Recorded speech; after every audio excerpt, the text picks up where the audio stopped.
Hi అండి, welcome back to my channel. Village స్టైల్లో దొండకాయ కర్రీ చేసుకోవడం ఎలా. దానికి కావాల్సినవి దొండకాయలు, ఒక హాఫ్ కేజీ దొండకాయలను శుభ్రంగా కడిగి కట్ చేసి పెట్టుకున్నానండి. 2 టమాటాలు, ఒక పెద్ద సైజు ఉల్లిపాయ. ఈ విధంగా ఆయిల్ వేడయ్యాక మనం ముందుగా కట్ చేసి పెట్టుకున్న ఉల్లిపాయ ముక్కలు వేసుకుందాము.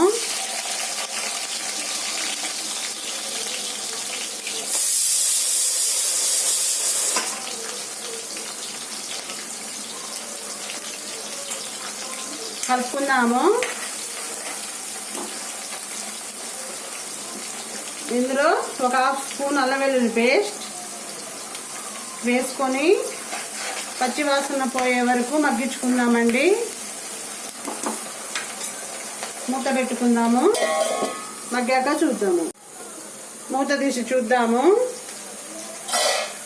మగ్గిపోయాయి. ఇప్పుడు ఇందులోనే మనం కట్ చేసి పెట్టుకున్న దొండకాయ ముక్కలు వేసుకుందామండి.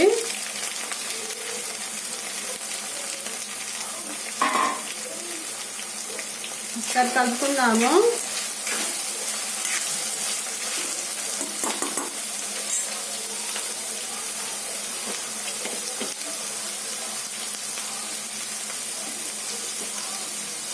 ఒక 1/2 టీ స్పూన్ పసుపు,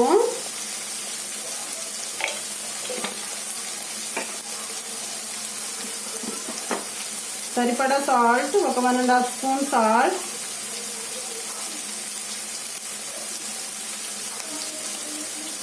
వేసుకొని మగ్గించుకుందామండి. సరి కలుపుకుందాము.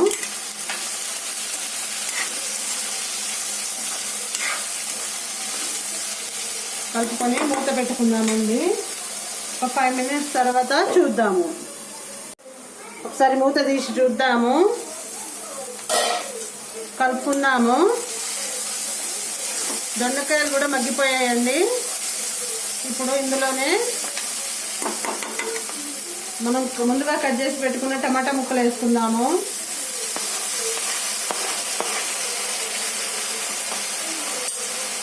వేసుకొని మూత పెట్టుకుందాము.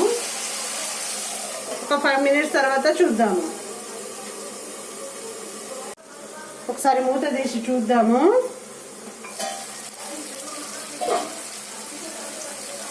టమాటాలు కూడా మగ్గిపోయాయండి. ఇప్పుడు ఇందులోనే కారం ఒక 2 స్పూన్లు, చిన్న స్పూన్ అండి, ఈ స్పైసీకి తగ్గట్టు వేసుకోండి.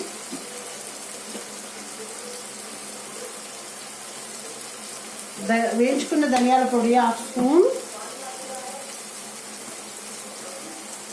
వేసుకొని కలుపుకుందామండి.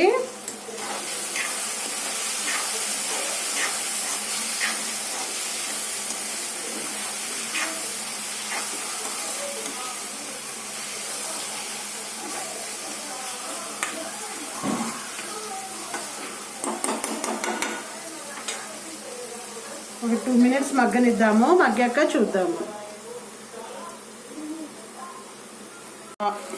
వావ్, టేస్టీ టేస్టీ దొండకాయ కర్రీ రెడీ అండి. ఈ విధంగా చేసుకుంటే చాలా బాగుంటుంది. మా పిల్లలకైతే చాలా ఇష్టం అండి. తప్పకుండా ట్రై చేయండి. వెజిటేబుల్ తినని పిల్లలు కూడా ఎంతో ఇష్టంగా తింటారు. అంత బాగుంటుంది. తప్పకుండా ట్రై చేయండి. ఎలా వచ్చిందో కామెంట్ సెక్షన్లో కామెంట్ చేయండి. అంతేనండి. మా వీడియో కనుక మీకు నచ్చినట్లయితే లైక్ చేయండి, షేర్ చేయండి, సబ్స్క్రైబ్ చేసుకోండి. కింద బెల్ ఐకాన్ ప్రెస్ చేస్తే మా నోటిఫికేషన్లు మీకు వస్తాయి. Thank you very much.